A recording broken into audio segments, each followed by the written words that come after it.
friends and welcome to our YouTube channel The Unfiltered Education. My name is Nikhil Saini and I am in front of you with another video lecture. सिर्फ video lecture ही नहीं, आज से हम शुरू करने जा रहे हैं एक बहुत ही इंपॉर्टेंट वीडियो सीरीज जिसका नाम रहने वाला है complete course on Indian polity. जी हाँ, हम हर एक पहलू की बात करेंगे, हम हर एक एस्पेक्ट के बारे में चर्चा करेंगे और एक भी चैप्टर इसके अंदर बाकी नहीं रहने वाला। हमारा फोकस दोनों एग्जाम्स के ऊपर रहेगा, that is prelims as well as mains. तो आज इस सीरीज का पहला वीडियो लेक्चर होने वाला है जिसके अंदर हम डिस्कस करेंगे हिस्टोरिकल बैकग्राउंड के बारे में। हम ये जानेंगे कि आज जो हम इंडियन पॉलिटिकल सिस्टम देख रहे हैं और उसी के साथ साथ जो हमारा संविधान देख रहे हैं उसकी हिस्ट्री कैसी रही, किस तरीके से वो हमारे सामने आया, हर एक पहलू को हम आज जांचने की कोशिश करेंगे। तो चलिए शुरू करते हैं आज का हमारा वीडियो लेक्चर। आप सब जानते हैं कि 1608 के अंदर ब्रिटिशर्स जो है ट्रेडिंग करने के लिए हमारे इंडिया के अंदर आए, उन्होंने ट्रेड करना स्टार्ट किया। बट जिस तरीके की पॉलिटिकल अनस्टेबिलिटी थी इंडियन सब कॉन्टिनेंट में उस समय पे, तो उन्होंने धीरे धीरे क्या किया, अपनी पॉलिटिकल एक्टिविटीज बढ़ाना स्टार्ट किया। 1757 में हुई बैटल ऑफ प्लासी, उसके बाद 1765 में हुआ बैटल ऑफ बक्सर। ये वो मोमेंट था जब वो पॉलिटिकल एक्टिविटीज के अंदर एंटर होना शुरू हो गए और इसी हम देख सकते हैं कि इसी दौरान बहुत सारी घटनाएं घटी। जैसे जैसे समय बीता 1857 की क्रांति हुई और उसके बाद क्राउन ने टेक ओवर कर लिया चीजों को और 1947 के अंदर हमें इंडिपेंडेंस मिली। आप देख सकते हैं लगभग 190 साल का एक दौर रहा जिसके अंदर इतनी सारी पॉलिटिकल एक्टिविटीज हुई, इतने सारे एक्ट्स आए, इतने सारे रूल्स एंड रेगुलेशन आए जिसने हमारे आज के पॉलिटिकल सिस्टम को काफी ज्यादा प्रभावित किया। तो हम उन सारी चीजों के बारे में बात करेंगे। जब हम चर्चा करते हैं तो इसे हम दो पार्ट के अंदर डिवाइड कर सकते हैं। ब्रिटिश रूल दो पार्ट के अंदर डिवाइड किया जा सकता है, जिसके अंदर एक होगा दी कंपनी रूल और दूसरा होगा दी क्राउन रूल। ये दो इसके पार्ट हैं। हम दोनों को इन डिटेल पढ़ेंगे और जितनी भी पॉलिटिकल एक्टिविटीज बीच के अंदर आई उन सारी चीजों के बारे में हम चर्चा करेंगे। तो चलिए शुरू करते हैं। सबसे पहले हम पढ़ते हैं दी कंपनी रूल। कंपनी रूल कब से कब तक रहा? तो कंपनी रूल रहा 1773 से लेके 1858 तक। 1858 के बाद क्राउन रूल ने टेक ओवर कर लिया, दैट इज क्राउन का रूल चलने लग गया इंडिया के ऊपर। क्या चीज थी, किस तरीके से वो अनफोल्ड हुआ, हम सारी चीजें इन डिटेल इसी वीडियो लेक्चर के अंदर समझेंगे।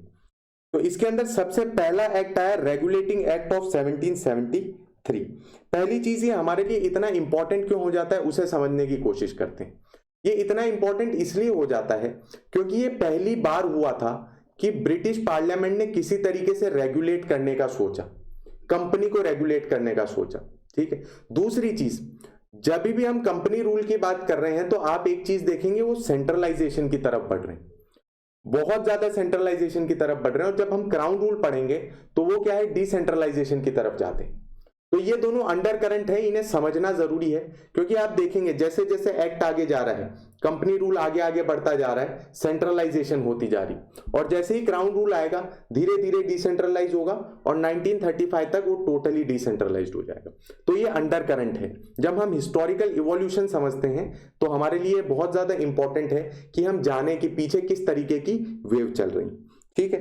दूसरी चीज, इसने पॉलिटिकल और एडमिनिस्ट्रेटिव फंक्शन को एकदम डिस्टिंग्विश कर दिया कि हाँ ये पॉलिटिकल फंक्शन है और ये अलग तरीके के फंक्शंस है। ये सारी चीज इसके अंदर बताई गई और इसी के थ्रू सेंट्रलाइज करना शुरू किया गया। देखते हैं किस तरीके से। पहले जो गवर्नर ऑफ बंगाल थे उन्हें बनाया गया गवर्नर जनरल ऑफ बंगाल। तो एक इंपॉर्टेंट पोजीशन दे दी गई, गवर्नर जनरल ऑफ बंगाल। ठीक है, गवर्नर को गवर्नर जनरल बना दिया गया।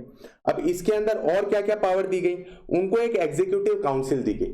अभी किसी भी तरीके से इस एग्जीक्यूटिव काउंसिल को आप काउंसिल ऑफ मिनिस्टर के साथ कंपेयर ना करें क्योंकि अभी तक किसी भी प्रकार की लेजिस्लेचर नहीं, इंडिया के लिए किसी भी तरीके के लॉज नहीं बन रहे हैं।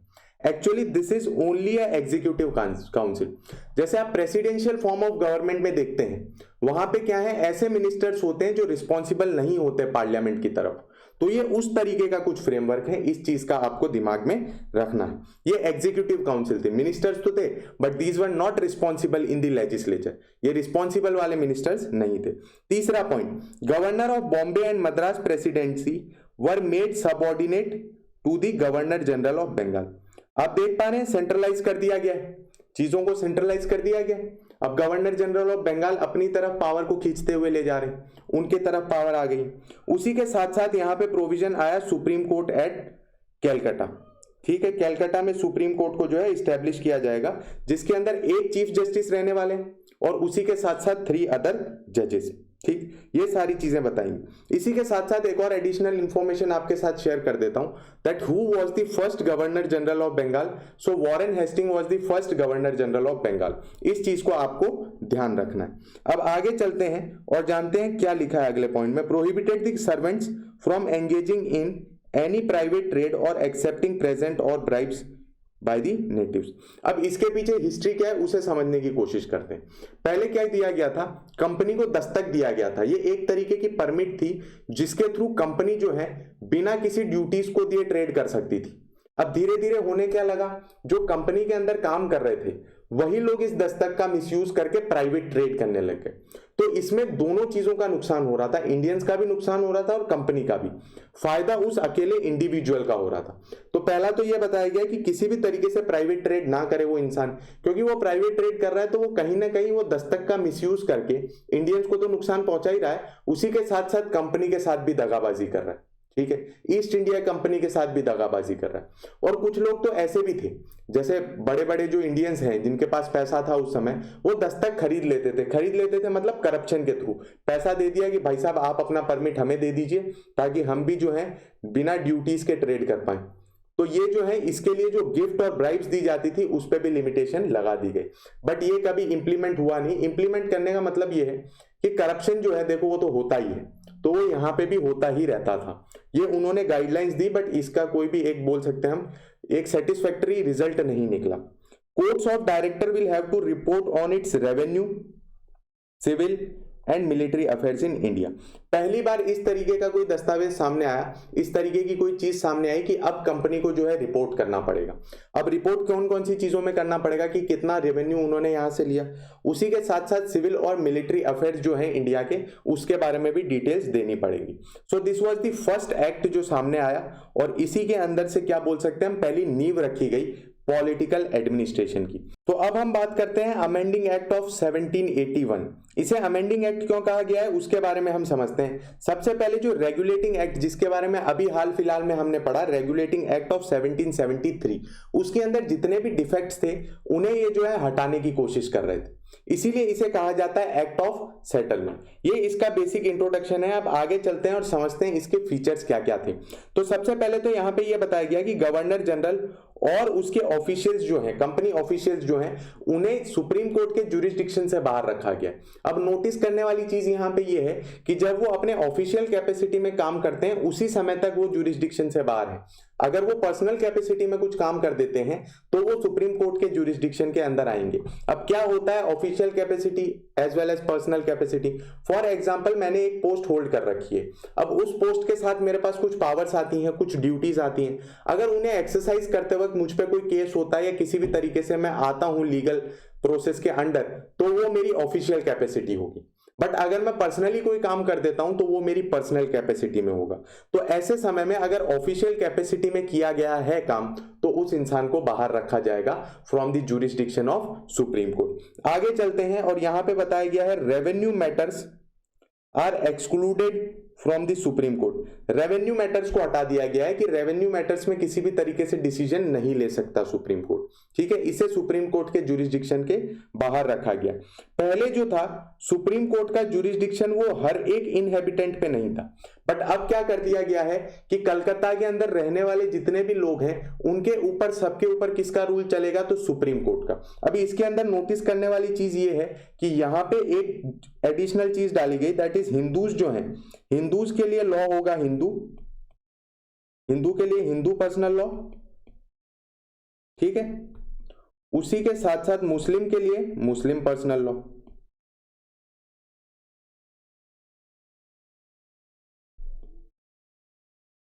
ये आपको नोटिस करके रखनी है चीज, ये नोट करके रखनी है। और इसी के साथ साथ जितने भी हमारे पास ये नोट्स हैं इसकी मैं आपको लिंक प्रोवाइड कर दूंगा, पीडीएफ प्रोवाइड कर दूंगा, जिसे आप डिस्क्रिप्शन के अंदर से डाउनलोड कर सकते हैं। तो नोट्स की आपको ज्यादा टेंशन लेने की जरूरत नहीं है, हर एक लेक्चर के आपको नोट्स मिल जाएंगे और उसकी लिंक मैं आपको डिस्क्रिप्शन में दे दूंगा। अब आगे चलते हैं और ये चीज जानते हैं कि अपील कहां की जाएगी। तो यहां साफ साफ बोल दिया गया कि प्रोविंशियल कोर्ट्स में से जितनी भी अपील है वो सुप्रीम कोर्ट नहीं जाएंगी। अगर सुप्रीम कोर्ट नहीं जाएंगी तो कहां जाएंगी, तो वो जाएंगी गवर्नर जनरल और उसकी एग्जीक्यूटिव काउंसिल के पास। तो अपील कहां जाएगी, governor general and it's executive council, उसके अलावा कहीं पे भी नहीं, सुप्रीम कोर्ट के अंदर नहीं जाएगी।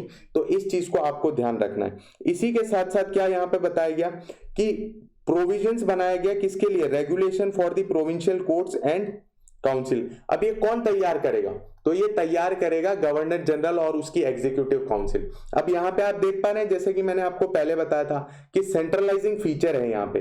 वो सेंट्रलाइजिंग फीचर आपको कैसे दिखेगा, कौन से हैं, प्रोविंशियल कोर्ट हैं और प्रोविंशियल काउंसिल्स हैं, तो उनके लिए किसको लॉज बनाने चाहिए थे, उसके लिए प्रोविंसेस को बनाने चाहिए थे, बट यहाँ पे चीजें सेंट्रलाइज हो रही हैं। तो लॉ कौन बना रहा है, लॉ बना रहा है कौन, governor general and it's council. इस चीज को आपको ध्यान देना है। इसके आगे चलते हैं और समझते हैं Pitt's India act of 1784। Pitt's India act के बारे में जानते हैं कि पिट्स इंडिया एक्ट के अंदर क्या क्या चीजें दी गई। सबसे पहले यहां पे बताया गया कि जो कॉमर्शियल फंक्शन है और उसी के साथ साथ पॉलिटिकल फंक्शन है, उन दोनों को अलग अलग कर दिया गया। उन्हें दोनों को अलग अलग कर दिया गया। जो पैसे आप जिससे कमा रहे हैं, ट्रेड जो कर रहे हैं, वो अलग हो गया, और जो आप पॉलिटिकल रूल कर रहे हैं वो आपका अलग हो गया। तो इस चीज का ध्यान दीजिएगा यहाँ पे कि कौन से एक्ट के थ्रू कॉमर्शियल और पॉलिटिकल फंक्शन को अलग अलग किया गया। तो that act was Pitt's India act 1784। तो इस चीज को आपको डिटेल को ध्यान में रखना है। कोर्ट ऑफ डायरेक्टर बनाया गया। कोर्ट ऑफ डायरेक्टर किस चीज का ध्यान रखेंगे, तो वो कॉमर्शियल फंक्शन का ध्यान रखेंगे। और बोर्ड ऑफ कंट्रोल बनाया गया, तो वो किस चीज का ध्यान रखेगा, वो रखेगा पॉलिटिकल फंक्शन का। तो एक डिवीजन क्रिएट कर दिया गया, दो बॉडीज बना दी गई। कोर्ट ऑफ डायरेक्टर का काम है कि वो कॉमर्शियल फंक्शन के बारे में देखेगा, ट्रेड और इन सारी चीजों के बारे में देखेगा। और बोर्ड ऑफ कंट्रोल किस चीज के बारे में देखेगा, तो इंडिया के अंदर हो रहे पॉलिटिकल फंक्शंस के बारे में देखेगा। इसी के साथ साथ बोर्ड ऑफ कंट्रोल को पावर दे दी गई कि वो सुपरवाइज कर सकते हैं और सारी तरीके की चीजें, that is regarding military, civil, revenue, ये जितने भी फंक्शंस हैं उसको जो है ये मैनेज कर सकते हैं, सुपरवाइज कर सकते हैं। तो इनको अथॉरिटी दे दी गई। अब आप इस चीज का ध्यान दीजिए कि जब भी बॉडी डिवाइड होती है तो यहां पे रिस्पॉन्सिबिलिटी बढ़ जाती है। तो ये चीज आप देख सकते हैं कि दो अलग अलग बॉडी क्रिएट कर दी गई, जो कि पहले एक ही बॉडी काम करती थी। इसी के साथ साथ इंपॉर्टेंट नोट करने वाली बात यह है कि for the very first time British position in India, ये नाम यूज किया गया था। इससे पहले क्या नाम यूज किया जाता था, कंपनीज टेरिटरी। मतलब ये कंपनी की जो है वो एक तरीके से टेरिटरी है, उसको अब बदल के कर दिया गया ब्रिटिश पोजीशन इन इंडिया। मतलब ये क्या हो गई, ब्रिटिश लोगों की पोजीशन, जायदाद हमारे यहाँ पे हो गई। तो नाम चेंज होने में भी बहुत सारी चीजें चेंज हो जाती। आप एस्पिरेशन देख पाएंगे, इस चीज से आप उनकी एस्पिरेशन समझ पाएंगे कि वो आगे जाके क्या करना चाहते हैं। चलिए तो अगले एक्ट की तरफ चलते हैं और समझते हैं अगले एक्ट की details. That is act of 1786। Act of 1786 क्या कहता है, तो एक्ट ऑफ 1786 के अंदर इंपॉर्टेंट नोट करने वाली बात यह है कि लॉर्ड कॉर्नवालिस जो थे उनको ऑफर दिया गया कि आप जो बन जाइए गवर्नर जनरल ऑफ बंगाल बन जाइए। तो वो काफी ज्यादा अपने अलग किस्म के आदमी, उन्होंने बोला देखो बन तो जाएंगे पर हमारी कुछ डिमांड्स हैं। तो बोलो साहब आपकी डिमांड क्या है। तो सबसे पहले उन्होंने ये डिमांड रखी कि मेरे पास जो है ओवर राइटिंग पावर होनी चाहिए। मतलब ये एग्जीक्यूटिव काउंसिल जो बनाई है आपने 4 लोगों की, इसमें से ये कुछ भी बोले कुछ भी करें, पर अगर मेरे को जम गया ये चीज करनी है तो वैसा ही होगा। मैं इनको ओवर राइड कर सकूं, इनका जो डिसीजन है उसके ऊपर जाके मेरा डिसीजन इन पे थोप सकूं, ये पावर दो तो मैं बनूं। बोले ठीक है, आपकी एक चीज एक्सेप्ट कर ली। दूसरी चीज ये कि कमांडर इन चीफ भी मैं ही रहूंगा, कमांडर इन चीफ भी अपने ही रहेंगे। बोले ठीक है, ये दोनों चीजें आपकी एक्सेप्ट कर ली। और इसी डिमांड को एक्सेप्ट करने के लिए बनाया गया एक्ट ऑफ 1786। इस चीज का आपको ध्यान रखना है कि ये एक्ट क्यों आया। आपसे ऐसा पूछा जा सकता है कि कौन सा एक्ट आया जिसने लॉर्ड कॉर्नवालिस की डिमांड्स को एक्सेप्ट किया। So that was act of 1786। आगे चलते हैं और समझते हैं charter act of 1793। Charter act of 1793 क्या कहता है, तो चार्टर एक्ट ऑफ 1793 कहता है कि आगे जितने भी अब गवर्नर जनरल होंगे और गवर्नर ऑफ प्रेसिडेंसीज होंगे उन्हें ओवर राइडिंग पावर दी जाती है। Over their respective council. जो लॉर्ड कॉर्नवालिस को पावर दी गई थी वो टेम्पररी तरीके से दी गई थी, बट चार्टर एक्ट ऑफ 1793 ने उस चीज को क्या कर दिया, आगे कर दिया कि अब आने वाले जितने भी governor general of Bengal as well as governor of presidencies, उन्हें यह पावर दी जाती है कि वो अपनी काउंसिल के ऊपर जाके डिसीजन ले सकते हैं। मतलब अगर पूरी काउंसिल उनके विपरीत में खड़ी है तो भी उनका डिसीजन जो है वो माना जाएगा। ये सारी चीजें बताई गई।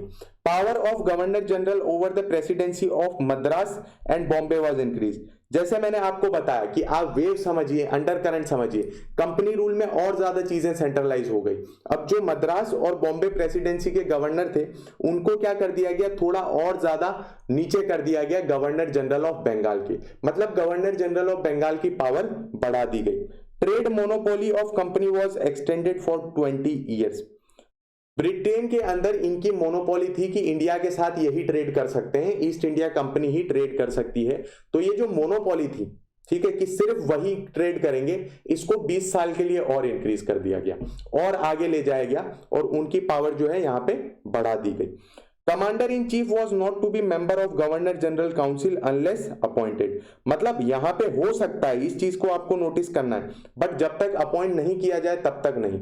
अगर वो चाहते हैं कि उस इंसान को बनाया जाए तो बनाया जा सकता है, बट उसे अपॉइंट करा जाना चाहिए। वो एक्स ऑफिशियो मेंबर नहीं बनेगा of governor general executive council. Board of control and staff to be paid out of Indian revenue. Drain of wealth, धीरे धीरे इंडिया का पैसा ये लोग निकालने लग गए। अब इस चीज को समझिए कि इंडिया का पैसा मतलब लूटना सिर्फ एक तरीके से नहीं होता, 1000 तरीके से लूटा जाता, ठीक है। अब ये समय पे क्या हो रहा था, ये लोग इंडिया का ट्रेड जो है वो इंडिया के रेवेन्यू से ही फाइनेंस कर रहे थे। जो बंगाल से इन्हें रेवेन्यू मिल रहा था उसी रेवेन्यू को यूज करके ये ट्रेड को फाइनेंस कर रहे थे। अब इंडिया से आप अगर शिप भर के पैसा लेके जाओ या फिर इंडियन गुड्स लेके जाओ विदाउट पेइंग एनी पेनी, 1 रुपए भी पे किए बिना आप लेके जाओ, तो दोनों का मतलब तो एक ही है, इंडिया के रिसोर्सेज आप डिप्लीट कर रहे हो। और ये भी एक तरीका था इंडिया के रिसोर्सेज को डिप्लीट करने का। क्यों? क्योंकि बोर्ड ऑफ कंट्रोल और उनका जितना भी स्टाफ था उनको पैसे अब इंडियन रेवेन्यू से दिए जाने लग गए। अब आप इस चीज का ध्यान रखिएगा, ये सिर्फ एक इंसान की सैलरी नहीं है, ये पूरे ऑर्गेनाइजेशन की सैलरी है। तो काफी ज्यादा बड़ा बर्डन था इस चीज का। आगे चलते हैं और समझते हैं चार्टर एक्ट ऑफ 1813 के बारे में। चार्टर एक्ट ऑफ 1813 ने क्या चीज कही? पहली चीज तो इन्होंने कहा कि अब जो ट्रेड मोनोपोली है आपकी, इसे धीरे धीरे घटाया जाता है। एक चीज, इस चीज को भी नोटिस करके चलिएगा, जो ब्रिटेन का जो पार्लियामेंट था, ब्रिटिश पार्लियामेंट था, वो खुद चाहता था कि कंपनी की पावर को थोड़ा डिक्रीज किया जाए। कंपनी एक समय पे इतनी ज्यादा पावरफुल हो गई थी कि वो ब्रिटेन की पॉलिसीज को इन्फ्लुएंस करने लग गई थी। ब्रिटिश पार्लियामेंट के अंदर कंपनी जो है वो अपने लोगों को भेजती थी, मतलब उनके इलेक्शन का खर्चा वगैरह देके उनको इलेक्शन जिता के वहां पे बैठाते थे। तो खुद चाहते थे ब्रिटिश पार्लियामेंट कि धीरे धीरे इसकी पावर कम की जाए, पर बड़ा हाथी था ये, तो अचानक से तो किया नहीं जा सकता। अब क्या किया गया, ये जो ट्रेड मोनोपोली है इसे हटा दिया गया। बट एक चीज ध्यान रखिएगा कि कोई भी जो ट्रांजिशन है वो एब्रप्ट नहीं आना चाहिए। एब्रप्ट मतलब बिल्कुल आप देखो कि अचानक से वो सारी चीजें चेंज हो गई तो उसमें भी प्रॉब्लम खड़ी हो सकती है, वैक्यूम क्रिएट हो सकता है। तो ये कंपनी गिर ना जाए, कोलैप्स ना हो जाए, इसके लिए इन्हें जो है, अगर हम बात करें टी और ट्रेड विथ चाइना, उसकी अभी भी अलाउंस दी गई कि आपकी वहां मोनोपोली है इन 2 ट्रेड के अंदर, ताकि ये कंपनी अपने आप को सरवाइव करके रख सके। कंपनी अंदर से खोखली होती चली जा रही थी क्योंकि कंपनी के खुद के जो भी लोग थे वो ही उसे डिप्लीट कर रहे थे, जैसे मैंने आपके साथ शेयर किया प्राइवेट ट्रेड के थ्रू। तो ये सारी प्रॉब्लम कंपनी जो है फेस कर रही थी। आगे चलते हैं और जानते हैं दूसरा पॉइंट क्या है। Allowed Christian missionaries to come to India. अब ये बोल सकते हैं कि उनका एक गलत डिसीजन रहा, क्योंकि हम जानते हैं 1857 में क्या हुआ, क्रांति हुई, और उस क्रांति के पीछे एक बहुत इंपॉर्टेंट रीजन ये भी था कि हमारे इंडिया के जो कस्टम्स थे, ट्रेडिशंस थे, उसको ये चेंज कर रहे थे। ये अपनी चीजों को फैलाने की कोशिश कर रहे थे, लोगों को अनड्यू इन्फ्लुएंस कर रहे थे। मतलब लोगों को ऐसा लग रहा था कि क्यों हमें हमारी धरती के ऊपर एलिनिएटेड फील कराया जा रहा है, क्यों हमें ऐसा फील कराया जा रहा है कि हम जो है वो इंफीरियर हैं और आप लोग सुपीरियर हो। तो ये आगे जाके रीजन बना 1857 के रिवोल्ट का। उसके बाद चलते हैं और समझते हैं दूसरी चीज इन्होंने क्या कही। यहां पे बताया गया कि अब जो इनहेबिटेंट्स हैं उनके लिए वेस्टर्न एजुकेशन दिया जाएगा। बहरहाल खाली ये प्रोविजन की तरह आया, इसके थ्रू कोई भी ज्यादा बड़ा काम नहीं किया गया। लोकल अथॉरिटीज जो हैं उनको टैक्सेस लगाने के लिए जो है अलाउ किया गया, और ये भी बताया गया कि अगर आपके टैक्सेस कोई नहीं पे कर रहा है तो आप उन्हें क्या कर सकते हैं, पनिश भी कर सकते हैं। ये पूरी पावर उनको दी गई। तो इन सारी चीजों का आपको ध्यान रखना है इन चार्टर एक्ट ऑफ 1813। आगे चलते हैं और समझते हैं चार्टर एक्ट ऑफ 1833 के बारे में कि क्या कहता है चार्टर एक्ट ऑफ 1833। सबसे पहले और ज्यादा सेंट्रलाइजेशन देखिए, गवर्नर जनरल ऑफ बंगाल को क्या बना दिया गया, गवर्नर जनरल ऑफ बंगाल को बना दिया गवर्नर जनरल ऑफ इंडिया। ठीक है, गवर्नर जनरल ऑफ इंडिया कौन थे, सबसे पहले गवर्नर जनरल ऑफ इंडिया थे लॉर्ड विलियम बेंटिक। तो इस चीज का आपको ध्यान रखना है, और जितने भी तरीके के मिलिट्री और सिविल फंक्शन थे वो इस इंसान के अंदर फोकस कर दिए गए। ऑल मिलिट्री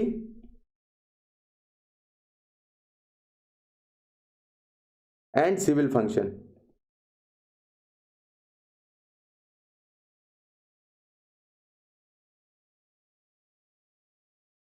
इसी के साथ साथ इससे पहले जितने भी हमारे यहाँ पे लॉज आए, रेगुलेशंस आए, उन्हें रेगुलेशंस कहा जाता था, बट अब जो है उन्हें एक्ट कहा जाने लग गया। ठीक है, अब उनका नाम बदल के क्या रख दिया गया, उन्हें एक्ट कहा जाने लग गया।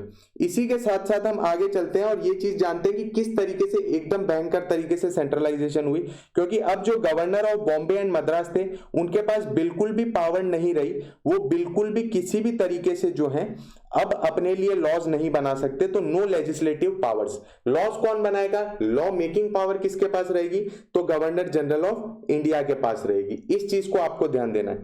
कॉमर्शियल एक्टिविटीज जो है वो बंद कर दी गई अब कंपनी की, कि अब आपको जो लैंड है उसी को चलाना है, उसी को आगे लेके जाना है, जो आपके पॉलिटिकल एक्टिविटीज है उसे ही आगे लेके जाना है। जो आपकी पोजीशन है इन इंडिया उसको आप किस तरीके से होल्ड करेंगे, तो उसे होल्ड करेंगे in the name of majesty, that is जो क्राउन है, ब्रिटेन का क्राउन है, उसके नाम पे आप इसे होल्ड करेंगे। Attempt was made to open civil services for India, attempt किया गया, बट इसे अपोज किसने कर दिया, so opposed bye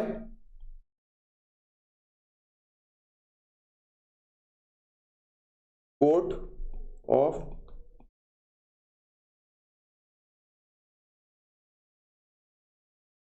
of directors. तो उन्होंने इसे अपोज कर दी, क्योंकि आप खुद समझिए अगर वो उसे अपोज नहीं करते तो उनकी पावर कम हो जाती, और अगर उनकी पावर कम हो जाती तो फिर वो तो किसी को भी सहन नहीं होगा। कौन इंसान ऐसा है मुझे बता दीजिए जो अपनी पावर कम होते हुए देख के खुश होगा। तो इसलिए इसे अपोज किया गया और ये बोला गया कि किसी भी तरीके से इसे एक्सेप्ट नहीं किया जाएगा। ठीक, ये सारी चीजें आपको इसके अंदर ध्यान देनी है। पहली चीज तो ये कि इसके अंदर स्पेसिफिक ये था कि जो अब तक रेगुलेशंस माने जाते थे अब उनका नाम एक्ट दे दिया गया।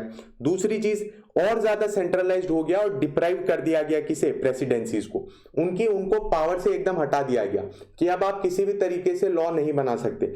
लेजिस्लेटिव पावर्स का मतलब होता है लॉ मेकिंग पावर, अब वो उनसे ले ली गई कि आप किसी भी तरीके की लॉ मेकिंग पावर अब आपके पास नहीं है।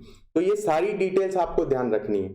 जितने भी तरीके के मिलिट्री और सिविल फंक्शन थे वो किसके अंदर डाल दिए गए, तो वो डाल दिए गए in governor general of India's portfolio. अब वो इसके बारे में ध्यान देंगे, वो इन सारी चीजों के बारे में चर्चा करेंगे। इसके अलावा और किसी के पास ये पावर नहीं रहेगी। आगे चलते हैं और अगले एक्ट के बारे में समझते हैं, that is charter act of 1853। पहली बार इंडिया के अंदर क्या बनाया गया, ILC बनाया गया। अगर मैं ये कहूं कि ये पार्लियामेंट्री फॉर्म ऑफ गवर्नमेंट की नींव थी तो भी इसे गलत नहीं कहा जाएगा। रीजन क्या है, क्यों मैं ऐसा कह रहा हूं कि ये ट्रेडिशन पहली बार इंडिया के अंदर लाया गया। इससे पहले जितने भी लॉज थे, रेगुलेशंस थे, वो कौन बनाता था, तो वो बनाता था कौन, ये एग्जीक्यूटिव काउंसिल। ठीक, एग्जीक्यूटिव काउंसिल उसको बनाता था। बट अब 6 मेंबर की इंडियन लेजिस्लेटिव काउंसिल पहली बार आई और वो क्या करेगी, वो स्पेसिफिकली इसी के लिए डेडिकेटेड रहेगी कि वो लॉ बनाए, इंडिया के लिए लॉ बनाए, और उन्हें इंप्लीमेंट कौन करेगी, तो उन्हें इंप्लीमेंट एग्जीक्यूटिव काउंसिल करेगी। इस चीज का आपको ध्यान देना है। और यहाँ पे ये जो इंडियन लेजिस्लेटिव काउंसिल है ये मिनी पार्लियामेंट की तरह काम कर रही है भले ही 6 मेंबर्स, बट इसकी प्रोसीजर, जिस तरीके से यहाँ पे बहस होगी, जिस तरीके से कार्रवाई चलेगी, वो सारी किसकी तरह होगी, तो वो मिनी पार्लियामेंट की तरह होगी। इंपॉर्टेंट स्टेप था, क्योंकि अगर ये स्टेप नहीं आता तो हो सकता है आज हम प्रेसिडेंशियल फॉर्म ऑफ गवर्नमेंट होते। एक मेजर रीजन कि क्यों हमने पार्लियामेंट्री फॉर्म ऑफ गवर्नमेंट चुनी वो ये है कि हम इस ट्रेडिशन से वाकिफ थे। हर बार कोई नई चीज ट्राई करना कोई सही चीज थोड़ी है। नई नई परेशानी आएंगी। अब आपके यहाँ पे जो ऑलरेडी कस्टम चला हुआ आ रहा है उसको आप उसके साथ अडेप्ट कर चुके हैं, ठीक। तो ये चीज इंपॉर्टेंट है कि ये आया, इसीलिए हम आज देख पा रहे हैं कि हमारा पॉलिटिकल फ्रेमवर्क इस डायरेक्शन में जाने लग गया। दूसरी, open competition system for selection and recruitment of civil servant. 20 साल बाद फाइनली उसे ओपन कर दिया गया कि अब सबके पास पावर है, सब आओ ओपनली रिक्रूट हो जाओ। Extended companies rule but did not specify any period. यहां पे खुद ब्रिटिश पार्लियामेंट अब चाहता था कि कुछ एक ऐसा मौका मिले कि अब हम कंपनी को हटाएं और खुद रूल करने लगे। समझिए इंडिया कितनी बड़ी टेरिटरी, कितने सारे रिसोर्सेज हैं, कौन नहीं चाहेगा इंडिया को रूल करना। वो रिसोर्सेज को एंजॉय कौन कर रहा है? कंपनी। तो अब ब्रिटिश पार्लियामेंट चाहता है कि हम धीरे धीरे इनकी पावर डिक्रीज करें और अब हमारा रूल जो है आने लगे। ज्यादा समय उनको वेट नहीं करना पड़ा, ठीक है, बिल्कुल भी ज्यादा समय वेट नहीं करना पड़ा। 4 साल बाद क्रांति आई और उन्हें वो मौका मिल गया, एग्जैक्ट पॉइंट मिल गया जहां पे वो ये चीज बता सकते थे कि अब कंपनी जो है वो रूल करने के लिए एफिशिएंट नहीं। वो मौका आया अगर हमारे बाकी लोगों ने भी थोड़ी सी मदद की होती, बाकी राजे रजवाड़ों ने भी थोड़ी सी उनकी मदद की होती, तो हमारा देश उसी समय पे आजाद हो जाता। बट क्या इस तरीके का पॉलिटिकल फ्रेमवर्क होता? क्या हम डेमोक्रेसी में कन्वर्ट हो पाते? ये थोड़ा सा क्वेश्चनेबल है, क्योंकि उस समय पे क्या चाहते थे? बहादुर शाह जफर को वापस राजा बनाया जाए। तो ये पॉलिटिकल डेमोक्रेसी आती कि नहीं आती, वो थोड़ा सा डाउटफुल है, बट शायद ब्रिटिशर्स तो हमारे यहां से चले जाते।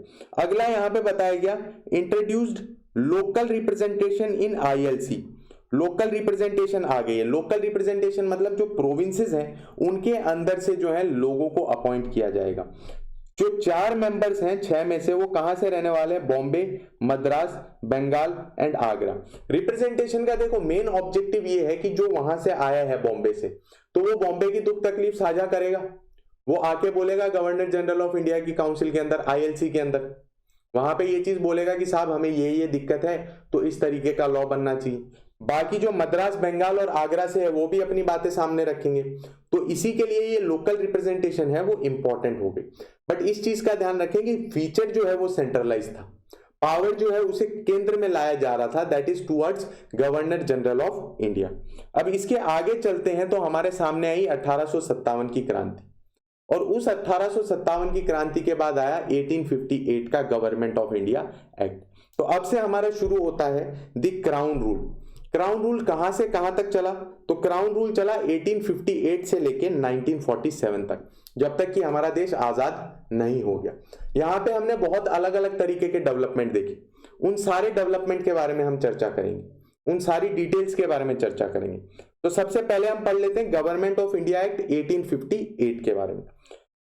तो कंपनी का रूल खत्म हो गया और क्राउन का रूल आ गया। अब हमको रूल कौन करेंगे? क्राउन रूल करेंगे, वहां के राजा और रानी रूल करेंगे। कंपनी अब यहां से चली गई। अब इसके अंदर चेंजेस क्या किए गए? तो आपको यहीं पे एक चीज बता दूं कि चेंजेस जो मेजॉरिटी किए गए वो किए गए ब्रिटेन के अंदर। इंडिया का जो एडमिनिस्ट्रेटिव फंक्शनिंग थी वो मोर और लेस सेम थी, उसमें कोई ज्यादा चेंजेस नहीं किए गए। जिस तरीके से इंडिया में रूल किया जा रहा था वो मेजॉरिटी तरीका सेम ही था। ज्यादा चेंजेस कहां किए गए? तो वो ब्रिटेन के अंदर किए गए। दूसरी चीज, अब जो सेंट्रलाइजिंग फीचर था, अब धीरे धीरे चीजें डिसेंट्रलाइज होंगी, वापिस जो है वो पावर दी जाएगी। तो इस चीज का आपको ध्यान रखना। तो चलिए शुरू करते हैं। अब दूसरा यहां पे क्या बताया गया कि जो अब गवर्नर जनरल ऑफ इंडिया था उसका नाम चेंज करके कर दिया गया वाइसरॉय ऑफ इंडिया। अब वाइसरॉय किसके लिए रिस्पॉन्सिबल है? वाइसरॉय कंपनी के लिए रिस्पॉन्सिबल नहीं है, ब्रिटिश क्राउन के लिए रिस्पॉन्सिबल। उसकी उसकी लॉयल्टी किसके तरफ है? कंपनी की तरफ नहीं, ब्रिटेन के क्राउन की तरफ, रानी की तरफ। इस चीज को आपको ध्यान देना है। Abolish the board of control and court of directors. अब जब कंपनी ही चली गई, कंपनी का रूल ही चला गया, तो बट ऑब्वियस बात है इन दोनों के पास कोई भी पावर नहीं रहेगी। अब ये दोनों अगर चीजों को हैंडल नहीं करेंगे तो कोई ना कोई तो बॉडी चाहिए, तो वो बनी secretary of state. Secretary of state कौन था? तो इसे आसान शब्दों में समझे तो सेक्रेटरी ऑफ स्टेट था कैबिनेट मिनिस्टर।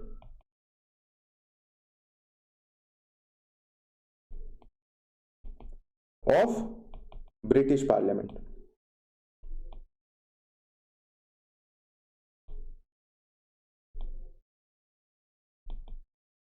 जैसे हमारे यहाँ पे डिफेंस मिनिस्टर है, फाइनेंस मिनिस्टर है, अलग अलग तरीके के मिनिस्टर हैं, वहां पे ब्रिटेन में भी ऐसा ही सेम फंक्शनिंग था। तो उसमें एक मिनिस्टर और बनाया गया जिसको पोस्ट दी गई सेक्रेटरी ऑफ स्टेट। इसका काम क्या था कि ये इंडिया के अंदर जितनी भी चीजें हो रही हैं उसके लिए रिस्पॉन्सिबल होगा, और ये मिनिस्टर रिस्पॉन्सिबल रहेगा ब्रिटिश पार्लियामेंट में। थोड़ा सा टिपिकल है, इसे समझने के लिए थोड़ी सी और डिस्कशन करते हैं। तो ये इंसान जो है, अगर इंडिया में कोई घटना होती है, कुछ गलत चीज होती है, तो इससे सवाल पूछे जाएंगे ब्रिटिश पार्लियामेंट के अंदर अपोजिशन द्वारा। अपोजिशन खड़ा होगा और सेक्रेटरी ऑफ स्टेट से पूछेगा कि आपका जो डोमिनियन है, ठीक है, आप जिस चीज को हेड कर रहे हैं, इंडिया के अंदर ये घटना क्यों घटी या इंडिया के अंदर ये परेशानी क्यों आई, तो उन्हें जो है उस चीज का उत्तर देना पड़ेगा। अब अकेला इंसान कितना ही काम कर लेगा, सारी चीजें तो हैंडल नहीं कर सकता ना अकेला इंसान। तो उसके लिए बनाया गया कौन, 15 मेंबर काउंसिल ऑफ इंडिया। ये असिस्ट करेंगी, ये किसे असिस्ट करेंगी, तो ये सेक्रेटरी ऑफ स्टेट को असिस्ट करेंगी, ये उनके काम में उनकी मदद करेगी। बट ऑब्वियस बात है, इंडिया के लिए बनाए हैं तो ये पैसे इंडिया से ही लेंगे, तो इनके पैसे इंडिया से ही जाते थे। जिसको बहुत ज्यादा क्रिटिसाइज किया किसने, हमारे नेशनलिस्ट, बोला कि इनके पैसे इंडिया से क्यों जा रहे हैं, ठीक। और इसी के साथ साथ secretary of state in council जो है उसे कॉन्स्टिट्यूट कर दिया गया। तो ये सारी डिटेल रही 1858 की। अब आप इसमें खुद नोटिस कर सकते हैं कि ज्यादा चेंजेस कहाँ आए हैं ब्रिटेन के अंदर। जैसा मैंने आपको बताया, इंडिया के जो फंक्शनिंग है, इंडिया की पॉलिटिकल फंक्शनिंग है, उसमें कुछ खास चेंजेस आए नहीं। आगे चलते हैं और समझते हैं इंडियन काउंसिल्स एक्ट 1861 के बारे में कि क्या क्या बताया गया इंडियन काउंसिल्स एक्ट के अंदर। पहली चीज यहां पे बताई गई कि नॉन ऑफिशियल मेंबर्स को इंक्लूड किया गया। इंडिया के अंदर रह के भी हमें नॉन ऑफिशियल बोला जाता था, ठीक है। तो ये नॉन ऑफिशियल जो वर्ड यूज किया गया है, ये इंडियंस के लिए यूज किया गया, ठीक है। यहाँ पे किस किस लोगों को इंक्लूड किया गया, Raja of Banaras, Maharaja of Patiala, sir Dinkar Rao. ज्यादा खुश होने की जरूरत नहीं है, क्योंकि इन लोगों के पास कोई खास पावर नहीं थी। ये लोग ना कुछ बोल पाते थे ना कुछ कर पाते थे, और ऊपर से ऊपर ब्रिटिशर्स उन्हीं को अपॉइंट करते थे जो उनके लिए लॉयल थे, उनके प्रति वफादार थे। जी हाँ, इंडिया के अंदर भी बहुत से ऐसे लोग थे, जब इंडिया आजाद हुआ तो उन्हें दुख हुआ कि ब्रिटिशर्स क्यों चले गए, क्योंकि ब्रिटिशर्स उन्हें फायदा पहुंचा रहे थे। तो ये चीज थी। अगला चलते हैं और जानते हैं कि किस तरीके से डिसेंट्रलाइज करना उन्होंने चालू किया। तो आप खुद देख सकते हैं कि जो लेजिस्लेटिव पावर्स ले ली गई थी बॉम्बे और मद्रास से, उन्हें वापस रिस्टोर कर दिया गया। मतलब अब बॉम्बे और मद्रास अपने लिए, खुद के लिए लॉज बना सकता है। Provided for provincial legislative council, provinces के अंदर भी जो है एक लेजिस्लेटिव काउंसिल आने लगी, जिसका सिंपल मतलब ये है कि अब प्रोविंसेस जो है वो खुद के लिए लॉ बना सकते हैं। देख रहे हैं किस तरीके से पावर को वापस जो है प्रोविंसेस को दिया जा रहा है। जब हम पढ़ रहे थे कंपनी रूल, तो पावर ली जा रही थी, अब वापस पावर दी जा रही है। बंगाल के अंदर आया 1862 के अंदर, नॉर्थ वेस्टर्न प्रोविंस के अंदर 1886 के अंदर, और पंजाब के अंदर 1897 के अंदर प्रोविजन दिए गए, उनको लागू करने में थोड़ा समय लग गया। Empowered the viceroy to make rules and orders for the more convenient transaction business of the council, मतलब वो अपने हिसाब से रूल्स एंड रेगुलेशंस बना सकते थे, ठीक है। ये उनको पावर दे दी गई कि अब आप इस तरीके का काम कर सकते हैं। पोर्टफोलियो सिस्टम आ गया।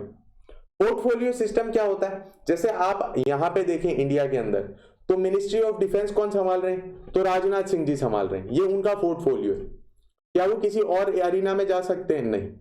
हमारे यहाँ पे होम मिनिस्ट्री कौन संभाल रहे हैं, तो अमित शाह जी संभाल रहे हैं। तो ये चीज आप देख सकते हैं कि उनका अपना एक पोर्टफोलियो है जो उन्हें एलोकेट कर दिया गया है। अब वो अपने पोर्टफोलियो के अंदर ही काम करेंगे, दूसरी जगह काम नहीं करेंगे। उसी के साथ साथ जो है वाइसरॉय को एम्पावर किया गया कि अब वो ऑर्डिनेंसेस बना सकते हैं, अपने हिसाब से जो है वो लॉ बना सकते हैं, और इसकी वैलिडिटी कितनी होगी, 6 मंथ्स, सॉरी, इसकी वैलिडिटी होगी 6 मंथ्स। तो इस चीज का आपको ध्यान रखना है कि उनको वैलिडिटी कितनी दी गई, 6 महीने की वैलिडिटी दी गई वाइसरॉय के ऑर्डिनेंस की। अब ये चीज आप देख पा रहे हैं कि किस तरीके से इंडिया का आज का जो पॉलिटिकल सिस्टम है वो इवॉल्व होता हुआ दिख रहा है। आज भी हमारे पास प्रेसिडेंट और गवर्नर के पास ऑर्डिनेंस मेकिंग पावर है। तो एक्चुअली में ये जो हिस्टोरिकल बैकग्राउंड हम पढ़ते हैं, ये हमारी मदद करता है आज की इंडियन पॉलिटिकल सिस्टम को समझने के लिए। देख पा रहे होंगे आप, धीरे धीरे जो जो चीजें हम देखते हैं हमारे आज के पार्लियामेंट के अंदर, उनका जो है इवोल्यूशन हो रहा है, और इसीलिए इंपॉर्टेंट हो जाता है हिस्टोरिकल बैकग्राउंड पढ़ना। आगे चलते हैं और जानते हैं इंडियन काउंसिल्स एक्ट 1892 के बारे में कि क्या कहा गया है इंडियन काउंसिल्स एक्ट के अंदर। उन सारी चीजों के बारे में हम चर्चा करेंगे। यहां पे चीज बताई गई है कि increase the members of non official मतलब Indians in the central and provincial legislative council but maintain the official majority in the. Simple कहने का मतलब यह है कि जो इंडियंस थे उनकी संख्या बढ़ाई गई, पर इतनी भी नहीं बढ़ाई गई कि अल्टीमेटली वो मेजोरिटी में आ जाए। मतलब गोरे ही हैं अभी मेजोरिटी में, इंडियंस को सिर्फ वहां पे बैठाया गया और उनकी बढ़ाई गई है, पॉपुलेशन बढ़ाई गई। मैं तो इस चीज को लॉलीपॉप मानता हूं कि धीरे धीरे वो लॉलीपॉप दी उन्होंने, और लॉलीपॉप देते देते वो 1935 तक हमें ले आए। ठीक, वहां तक भी उन्होंने जो चीज हम डिमांड कर रहे थे वो तो कभी नहीं दी, छोटी छोटी चीजें दी, डायरकी की, ये जो हमें बेवकूफ बनाने की हरकतें की। बहरहाल वो हम आगे जब जैसे जैसे चलेंगे उन सारी चीजों के बारे में डिस्कशन करेंगे। तो यहाँ पे आप देख सकते हैं कि नॉन ऑफिशियल जो है उन्हें इंक्रीज किया गया, बट मेजोरिटी ऑफिशियल्स की रखी गई, गोरों की रखी गई। Power of discussing budget and addressing question to the executive was given to legislative council. इसके पहले जितना भी बजट बना लिया गया उस पर किसी भी तरीके का डिस्कशन नहीं किया जाता था। बजट आया, फाइनल, ओके, डन, किसी तरीके का क्वेश्चन आप नहीं पूछेंगे। बट अब जो है बजट पे क्वेश्चन रेज करने की आजादी दी गई। कोई भी देश हो, किसी भी दुनिया के किसी भी कोने में कोई भी देश हो, अगर उसकी आर्थिक स्थिति सही है, अगर उसका इकोनॉमिक स्टेटस सही है, तो ही वो आगे जाके डेवलप करे। ठीक, तो ये इंपॉर्टेंट हो जाता है पार्लियामेंट के लिए कि आप इकोनॉमिक स्टेटस के ऊपर चेक रखें। आज हमारे बजट पे कितना डिस्कशन होता है, तो यहां से उसकी जेनेसिस हुई। यहां पे लोगों को बोलने का अधिकार मिला पहली बार। हमारे पार्लियामेंटेरियंस जो हैं वो इस चीज को समझते हैं कहीं ना कहीं कि ये कितना इंपॉर्टेंट राइट। ठीक है, और इसीलिए ये इंपॉर्टेंट हो जाता है कि सवाल पूछा जाए। पहले जो हमारे नॉन ऑफिशियल मेंबर्स बैठते थे उन्हें तो बोलने का ही हक नहीं था। तो आप समझ सकते हैं कि हम कहां से कहां तक आ गए। ठीक, पर यहां पे एक चीज आपको नोटिस करनी है कि सिर्फ एक क्वेश्चन पूछा जाता था, सप्लीमेंट्री क्वेश्चन नहीं पूछा जाता। अब सप्लीमेंट्री क्वेश्चन क्या होता है? फॉर एग्जांपल आपने मुझसे कुछ क्वेश्चन पूछा कि सर ये चीज क्या है, किस तरीके से इवॉल्व होती है, एक्सेट्रा एक्सेट्रा, और मुझे नहीं आता था, तो मैंने आपको घुमा दिया, मैंने बोला ऐसा है, वैसा है, ये है, वो है, तो ओके ओके करके बात निपटा दी। पर जब तक आपके पास काउंटर क्वेश्चन करने का अधिकार नहीं होगा, क्या आपका डाउट क्लियर होगा? तो यहां पे काउंटर क्वेश्चन करने का अधिकार नहीं था, आप एक क्वेश्चन पूछ सकते थे। आगे चलते हैं। Provided for the nomination of non official members of the central legislative council by the viceroy. देखो यहाँ पे इसको थोड़ा सा हमें क्या करना है, डायसेक्ट करके पढ़ना है, तोड़ तोड़ के पढ़ना है। नॉमिनेशन की बारी है कि नॉमिनेट किया जाएगा। बहरहाल इसका मेथोडोलॉजी जो था वो इलेक्शन की तरह था, पर इलेक्शन का नाम कहीं पे यूज नहीं किया गया, नॉमिनेशन का नाम ही यूज किया गया। सेंट्रल लेजिस्लेटिव काउंसिल में किस तरीके से होगी, तो किसके द्वारा होगी? सबसे पहले तो वाइसरॉय, और रिकमेंडेशन किसकी लगेगी? तो provincial legislative council as well as Bengal chamber of commerce, ये दोनों रिकमेंडेशन देंगे कि इस इंसान को जो है यहां पे लाया जाए। तो ये नॉमिनेशन हुई। अब बात करते हैं प्रोविंशियल लेजिस्लेटिव काउंसिल में, तो वहां कौन करेगा? वहां गवर्नर करेगा। और वहां पे किसकी रिकमेंडेशन लगेगी? तो वहां रिकमेंडेशन लगेगी डिस्ट्रिक्ट बोर्ड की, उसी के साथ साथ म्यूनिसिपैलिटीज की, यूनिवर्सिटीज की, ट्रेड एसोसिएशन की, जमींदार्स की और चैम्बर्स की। तो नोटिस करने वाली बात यह है कि यहाँ पे जो डाइवर्सिफाइड इंटरेस्ट है उनको सबको, मोस्टली सबको जो है रिप्रेजेंटेशन मिल रही। जमींदार को कोई दिक्कत है, जमींदार भी बोल पाएगा, उसी के साथ साथ ट्रेड एसोसिएशन वालों को कोई दिक्कत है वो बोल पाएंगे, यूनिवर्सिटी में कोई दिक्कत है वो वहां पे अपनी बात रख पाएंगे। तो आप देख पा रहे होंगे कि इंटरेस्ट को कितना ज्यादा डाइवर्सिफाई कर दिया गया। अंडरस्टूड? चलिए आगे चलते हैं और अगले एक्ट के बारे में जानते हैं, that is Indian councils act 1909। इसके अंदर क्या कर दिया गया, जो लेजिस्लेटिव काउंसिल थी उनकी साइज इंक्रीज कर दी गई। अच्छी बात है, अब लोग ज्यादा बैठेंगे और ज्यादा डेलिब्रेटिव डिस्कशन होगा, ज्यादा जो है लोगों के विचार सामने आएंगे, उसे इंक्रीज कर दिया गया। सेंटर जो है वहां पे ऑफिशियल मेजोरिटी रखी गई, बट जो स्टेट है, प्रोविंसेस जो है वहां पे नॉन ऑफिशियल मेजोरिटी को अलाउ कर दिया गया कि ठीक है कोई दिक्कत नहीं है, वहां पे आप नॉन ऑफिशियल मेजोरिटी रख सकते हैं, ये चीज बताएगी। तो अब एक चीज तो हम आगे की तरफ बढ़े कि चलो सेंटर में गोरे लोगों की मेजोरिटी है, बट प्रोविंसेस में तो धीरे धीरे इंडियंस की मेजोरिटी आने लग गई, धीरे धीरे एवोल्यूशन होने लगा। अब हम पढ़ रहे हैं तो शायद 1-1.5 घंटे 2 घंटे के अंदर इन सारी चीजों को कवर कर लेंगे, बट मेहनत यहाँ पे सालों की लगी। बोलते वक्त तो मैं हर एक एक्ट के बीच में मतलब 15 मिनट समझा के दूसरे एक्ट की तरफ चले जाता हूँ, बट डेवलपमेंट देखिए कितना लंबा चला, 1773 से लेके अब हम पहुंचे 1909 में, तब जाके इंडियंस को जो है मेजॉरिटी में रहने का अधिकार मिला, वो भी इंडिया के अंदर। सोचिए कितना लंबा स्ट्रगल रहा होगा हमारा। ठीक है, अब आगे चलते हैं। इसी के साथ साथ डेलिब्रेटिव फंक्शंस को जो है वो इंक्रीज कर दिया गया। अब ये पावर दी गई कि आप जो है क्वेश्चंस पूछ सकते हैं, सप्लीमेंट्री क्वेश्चन पूछ सकते हैं, और उसी के साथ साथ रेजोल्यूशन ला सकते हैं। Resolution on what? Resolution on budget. ये सारी चीजें यहाँ पे बताई गई कि अब आप रेजोल्यूशन ला सकते हैं बजट के ऊपर, मतलब एक प्रस्ताव ला सकते हैं कि हम चाहते हैं कि इसके ऊपर इतना खर्चा ना किया जाए, कम किया जाए, या कोई पर्टिकुलर चीज पे ज्यादा खर्चा होना चाहिए। तो इस तरीके का प्रस्ताव लाया जा सकता है। हमने क्या किया, हमारे स्कोप को ब्रॉड किया, और ये हमारी चीजों को डेवलप करता हुआ आगे चला। उसी के साथ साथ यहाँ पे आप देख सकते हैं कि इंडियंस को इंक्लूड करने का प्रावधान आया वाइसरॉय काउंसिल और गवर्नर की काउंसिल के अंदर। इंपॉर्टेंट था, लेजिस्लेटिव काउंसिल के अंदर धीरे धीरे पावर बढ़ रही, बट जो एग्जीक्यूट कर रहे हैं, जिनके पास पावर है, जिनके पास सत्ता है, उसमें अभी तक कोई इंडियन नहीं था। तो यहां पे कौन आए फर्स्ट इंडियन? तो फर्स्ट इंडियन हमारे यहां पे आए सत्येंद्र प्रसाद सिन्हा जी। ये बने लॉ मेंबर, इन्होंने लॉ का पोर्टफोलियो हैंडल किया।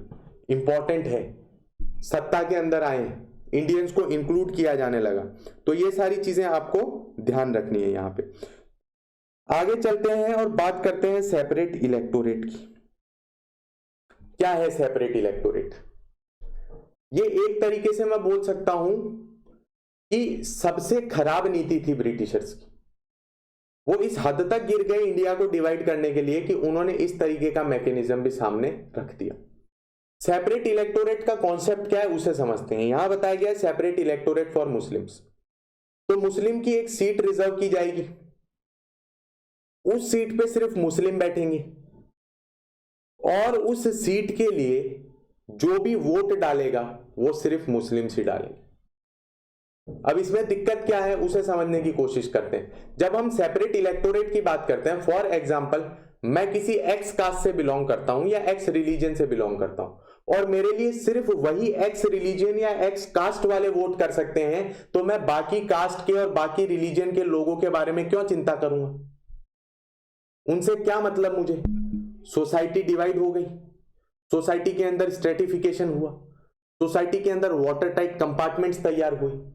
उसी की जगह अगर मैं एक्स कास्ट का हूं बट मुझे वोट सबके चाहिए, तो मैं दूसरी कास्ट वाले से जाके भी पूछूंगा, भैया आपको दिक्कत क्या है बताइए, मैं आपके लिए काम करूंगा। मैं तीसरे इंसान के पास जाके पूछूंगा कि साहब आप बताइए, आप इस रिलीजन से हैं, मुझे कोई दिक्कत नहीं है, बट आप बताइए कि आपको इशू क्या है। उन इश्यूज को मैं सॉर्ट आउट करने की कोशिश करूंगा। तो ये चीज थी। बट इसकी जगह इंटरेस्ट क्या था ब्रिटिशर्स का? डिवाइड करना, डिवाइड एंड रूल। तो वो सेपरेट इलेक्टोरेट्स लेके आए इंडिया के लिए। तो यहां दिया गया सेपरेट इलेक्टोरेट फॉर मुस्लिम्स। ठीक, इसी रिफॉर्म को मॉडले मिंटो रिफॉर्म भी कहा जाता है। तो इस चीज का आपको ध्यान रखना है। अगर कहीं पे मेंशन कर दिया जाए इंडियन काउंसिल्स एक्ट 1909 की जगह मॉडले मिंटो रिफॉर्म्स, तो दोनों चीजें सेम है। मैं यहां पे लिख भी देता हूं आपके लिए ताकि आपको याद रहे।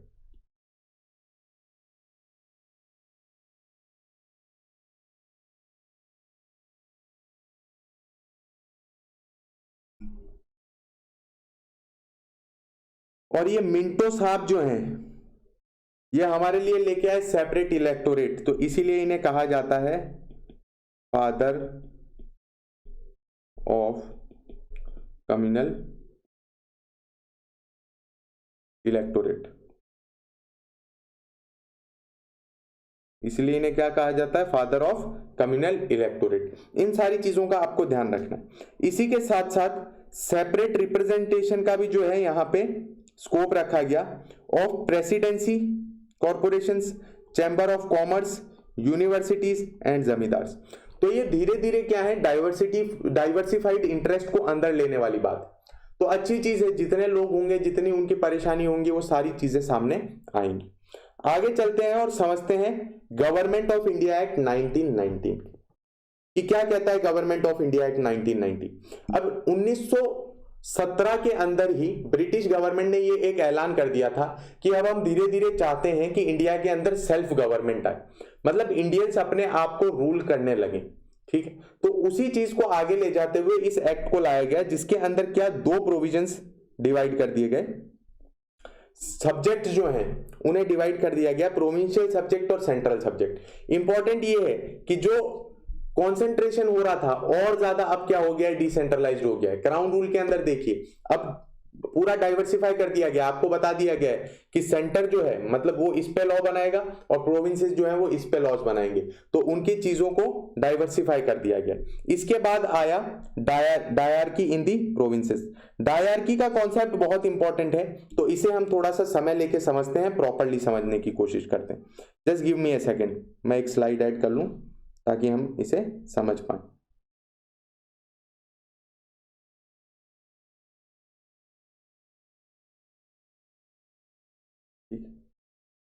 तो अब यहां पे इसे समझने की कोशिश करते हैं कि क्या है डायरकी। तो डायरकी के अंदर क्या हुआ, एक तो बनाया गया ट्रांसफर्ड सब्जेक्ट्स और दूसरे बनाए गए रिजर्व्ड सब्जेक्ट्स।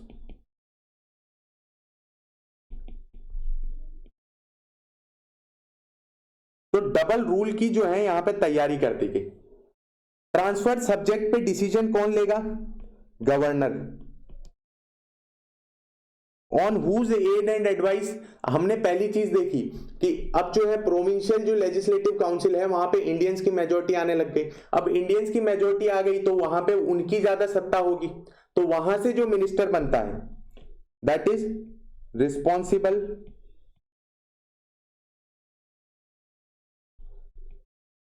मिनिस्टर्स, जो कहां रहेंगे, PLC.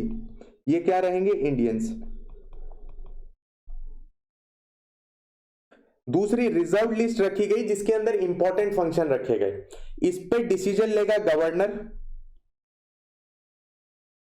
On aid and advice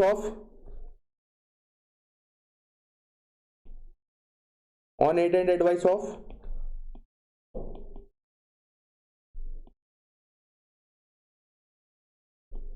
executive council. मैं समझ सकता हूं ये समझने में बहुत ज्यादा मुश्किल लग रहा होगा आपको, ये इतना मुश्किल था इसीलिए ये फेलियर रहा, कंप्लीट फेलियर रहा। ये किसी भी तरीके से डिजायर्ड रिजल्ट नहीं दे पाया हमें। समझने में इतना मुश्किल लग रहा है तो लागू करने की तो बात ही दूर की। यहां पे सिंपल ये किया गया कि जो सब्जेक्ट्स हैं उन्हें दो भागों में डिवाइड किया गया, एक ट्रांसफर्ड और एक रिजर्व। ट्रांसफर्ड मतलब जो लेस इंपॉर्टेंट सब्जेक्ट्स हैं, जिनके ऊपर कोई फैसला लिया जाए तो ज्यादा बड़ा कोई डिफरेंस आएगा नहीं। दूसरा रिजर्व सब्जेक्ट में वो चीजें रखी गई जो बहुत ज्यादा इंपॉर्टेंट थी, तो इंपॉर्टेंट चीजों के ऊपर गवर्नर डिसीजन लेगा और उसके अंदर एड एंड एडवाइस लगेगी अंग्रेजों की। मैंने आपको बताया था कि ये जो एग्जीक्यूटिव काउंसिल है ये रिस्पॉन्सिबल नहीं, ये जैसे प्रेसिडेंशियल फॉर्म ऑफ गवर्नमेंट में मिनिस्टर्स रहते हैं उस तरीके के मिनिस्टर्स, तो ये गोरे उसमें एडवाइस करेंगे। जो लेस इंपॉर्टेंट चीजें हैं वहां पे गवर्नर किसकी एड एंड एडवाइस पे डिसीजन लेगा, तो responsible ministers in PLC.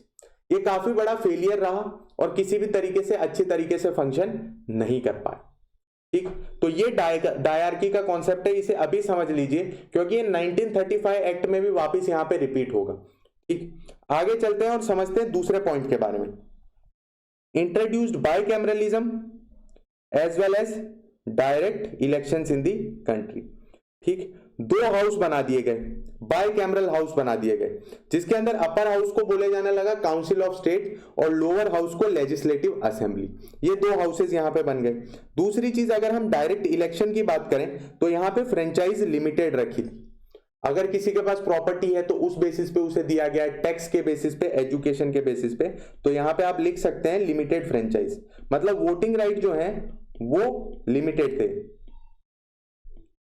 Voting right limited थे। 3 out of 6 members of viceroy councils were to be Indian. बढ़िया चीज है, अब जो वाइसरॉय की एग्जीक्यूटिव काउंसिल है उसके अंदर इंडियंस ज्यादा संख्या में आने लग गए, 6 में से 3 जो है वो इंडियंस हो गए।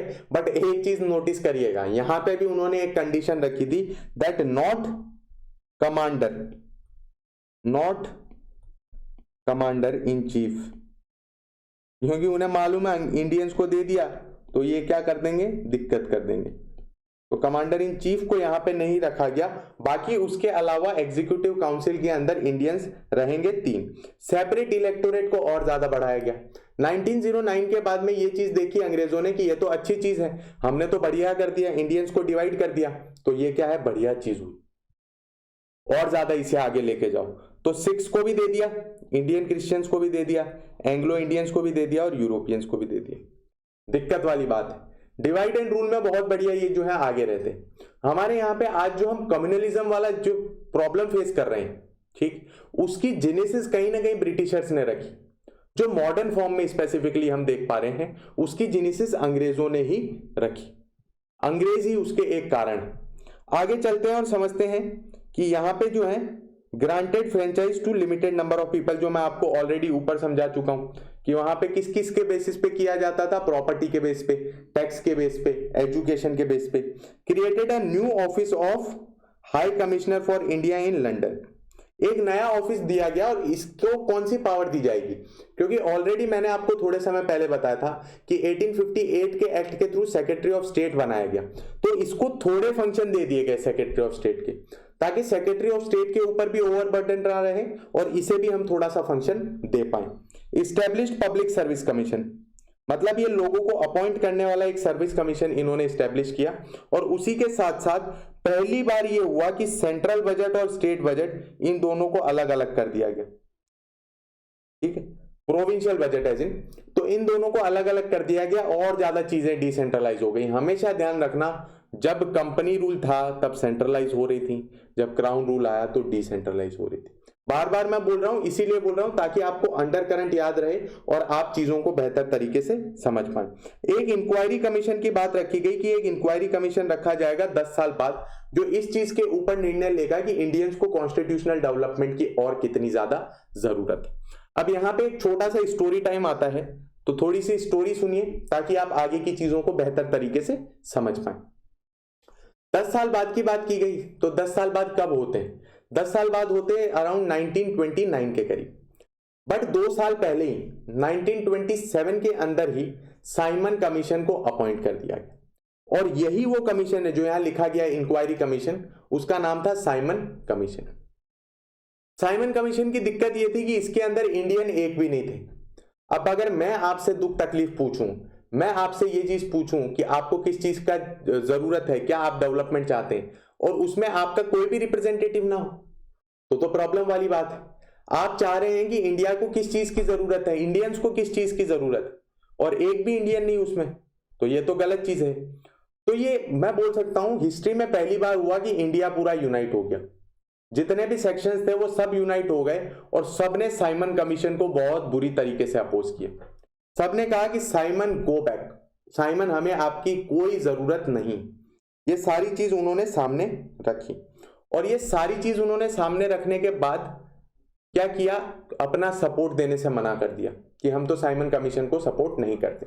बट साइमन कमीशन आया, अपना जो काम करना था गया, और वहां पे जाके उन्होंने चीजें रखी। उनकी रिकमेंडेशन के अंदर क्या था, तो सबसे पहले उन्होंने रिकमेंड किया कि अबॉलिशन ऑफ डायरकी, ये जो डायरकी वाला सिस्टम आप लेके आए हो इसे हटा दो, ये चीज काम का नहीं है, ये प्रॉपरली फंक्शन नहीं कर रहा। दूसरी चीज उन्होंने सामने रखी कि अब आपको क्या करना है, अब प्रोविंसेस को ऑटोनॉमी देनी, मतलब प्रोविंसेस के अंदर आपको रिस्पॉन्सिबल गवर्नमेंट लानी। ये जो डायरकी वाला सिस्टम तो हटा दो, और जितना भी काम है वो गवर्नर किसकी एड एंड एडवाइस पे करेगा, उन मिनिस्टर की एड एंड एडवाइस पे करेगा जो रिस्पॉन्सिबल है लेजिस्लेचर के अंदर। तो इस चीज का आपको ध्यान देना है। उसी के साथ साथ इन्होंने बताया कि एक फेडरेशन बनाई जानी चाहिए। उन्होंने कहा कि देखो इंडिया के अंदर अपने ये प्रोविंसेस हैं, उसी के साथ साथ हम क्या है, पैरामाउंट भी है कुछ प्रिंसली स्टेट्स के, तो सबको साथ में लाया जाए और एक फेडरेशन ऑफ इंडिया बनाई जाए, एक इस तरीके का पॉलिटिकल फ्रेमवर्क बनाया जाए। उसी के साथ साथ इन्होंने कहा कि ये आप जो डिवाइड एंड रूल वाला फॉर्मूला यूज कर रहे हो बहुत बढ़िया, इससे बेहतर तो कुछ काम ही नहीं कर सकता इंडिया में। जो ये कम्युनल इलेक्टोरेट है इसे आगे ले जाया जाए। बहुत विरोध हुआ इस चीज का कि इंडियंस के लिए आप काम कर रहे हो, इंडियन से पूछ नहीं रहे हो, कैसी बात है। तो लॉर्ड ब्रिंकिनहेड ने यहां पे चैलेंज दे दिया। लॉर्ड ब्रिंकिनहेड ने कहा कि आप लोग क्या है, डिवाइडेड हो, आप लोगों को समझ बूझ नहीं है। मैं आपको चैलेंज करता हूं कि आप एक ऐसी रिपोर्ट बनाओ, एक ऐसा कॉन्स्टिट्यूशन बनाओ जो सबको अग्रीड हो, तो मोतीलाल नेहरू साहब ने बोला क्यों नहीं, बिल्कुल। तो उन्होंने ऑल पार्टी कन्वेंशन बुलाया, उसके अंदर सब पार्टी ने डिस्कस किया और मोतीलाल नेहरू ने क्या है अपनी एक रिपोर्ट सामने रखी, इंडिया के लिए एक कॉन्स्टिट्यूशन बनाया। बट वो मुस्लिम लीग को एक्सेप्टेबल नहीं था और बाकी बहुत सारी पार्टीज को एक्सेप्टेबल नहीं था। तो वही चीज हुई जो लॉर्ड ब्रिंकनहेड ने कही कि मुझे ऐसा कॉन्स्टिट्यूशन चाहिए जो हर एक सेक्शन को मंजूर हो, तो वो तो नहीं था। बट फिर उसके बाद क्या है, एक चीज नोटिस करने वाली ये भी है कि जब इंडियन से सहमति ना ली जाए लास्ट मोमेंट तक, तो उसे इंप्लीमेंट करना मुश्किल हो जाएगा। तो इसके लिए प्रोविजन रखा गया राउंड टेबल कॉन्फ्रेंस का, कि आइए मेज पे बैठेंगे, सब लोग डिस्कस करेंगे, जो भी होगा उस तरीके से हम देखेंगे जो भी काम कर सकते हैं। तो फर्स्ट राउंड टेबल कॉन्फ्रेंस को तो बॉयकॉट कर दिया कांग्रेस ने, कांग्रेस नहीं गई, बाकी सेक्शंस गए, वहां पे लॉयलिस्ट गए, तो उसका कुछ खास परिणाम निकला नहीं, सिविल डिसोबीडियंस मूवमेंट चल रहा था। जब दूसरी राउंड टेबल कॉन्फ्रेंस आई तो अंग्रेजों को यह चीज समझ आ गई कि अब इंपॉर्टेंट ये है कि कांग्रेस को लाया जाए, क्योंकि कांग्रेस एक बड़ी पार्टी है। तो कांग्रेस को लाने के लिए क्या किया गया, गांधी इरविन पैक्ट साइन कराया गया। उन्होंने बोला कि एक गांधी इरविन पैक्ट करते हैं जिसके थ्रू सिविल डिसोबीडियंस को आप तो बंद कर दो, ठीक है, बाकी हम क्या करेंगे, मेज पे बैठ कर डिस्कशन करेंगे। गांधी इरविन पैक्ट हुआ, गांधी जी जाने लगे। गांधी जी वहां पहुंचे तो वहां उन्होंने पूरा सेटअप कर रखी थी चीजें, कंजर्वेटिव पार्टी आ चुकी थी, पूरी चीजें सेटअप वहां पे कर रखी थी उन्होंने। गांधी जी गए, अपनी बात रखने गए तो सामने लॉयलिस्ट बिठा रखे थे पूरे, तो कुछ खास उसका परिणाम निकला नहीं, गांधी जी वापिस आ गए। और जो कंजर्वेटिव पार्टी थी उन्होंने साफ साफ कह दिया, no truce no Gandhi Irwin pact, हम किसी तरीके के पैक्ट में नहीं मानते। तो वापिस रिप्रेशन चालू होने लग गया इंडियंस के ऊपर, और हमारे नेशनलिस्ट थे उन्हें बंद करके अंदर डाल दिया। फिर आती है थर्ड राउंड टेबल कॉन्फ्रेंस, जिसके अंदर ना गांधी जी गए, मतलब ना इंडियन नेशनल कांग्रेस गई और ना ही कोई लेबर पार्टी का मेंबर गया। वहां पे क्या पब्लिश किया गया, वहां पे व्हाइट पेपर पब्लिश किया गया, white paper on constitutional reforms, ठीक है। फिर इसको दिया गया joint committee of British parliament, उसके ऊपर चर्चा करने के लिए दिया गया। और उस ज्वाइंट कमिटी ने क्या प्रेजेंट कर दिया, 1935 act, government of India 1935 act भी प्रेजेंट कर दिया गया। यहां पे अंग्रेज एक चीज समझ चुके थे कि डिवाइड एंड रूल का फॉर्मूला बहुत बढ़िया चल रहा है, बढ़िया चल रहा है, अब इसको और कैसे एक्सटेंड किया जाए। तो यहां पे वो सामने लेके आए कि अब हमें क्या करना चाहिए, अब हमें कम्युनल अवार्ड देना चाहिए, ठीक।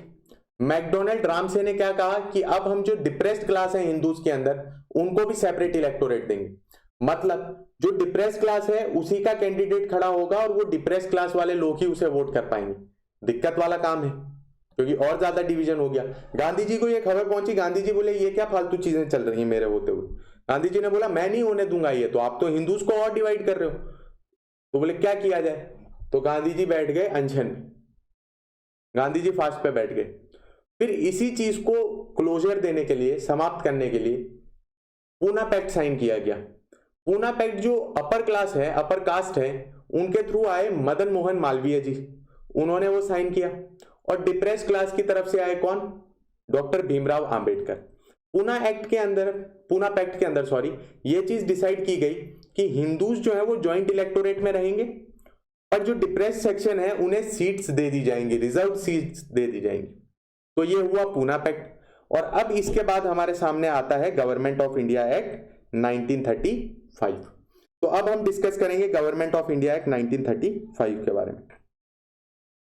आई होप आपको स्टोरी काफी ज्यादा अच्छी लगी होगी। तो अब हम पढ़ते हैं इसके बारे में।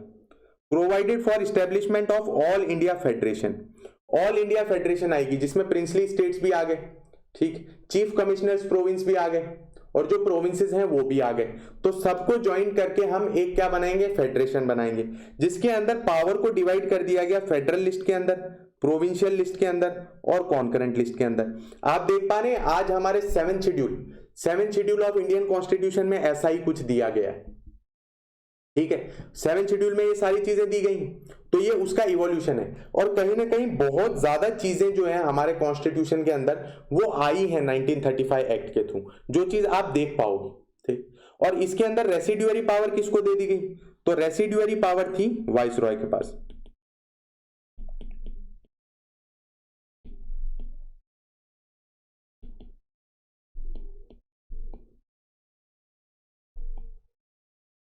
रेसिड्यूअरी पावर वाइसरॉय के पास दे दी। अब रेसिड्यूअरी पावर क्या होती है, देखिए हम सारी चीजों का आकलन नहीं लगा सकते ना, कुछ चीजें ऐसी होती है जो बाद में हमारे सामने आती, ठीक। तो जब वो बाद में वो सब्जेक्ट आएंगे तो उन पे रूल कौन बनाएगा, तो उसके लिए पावर दे दी गई वाइसरॉय को।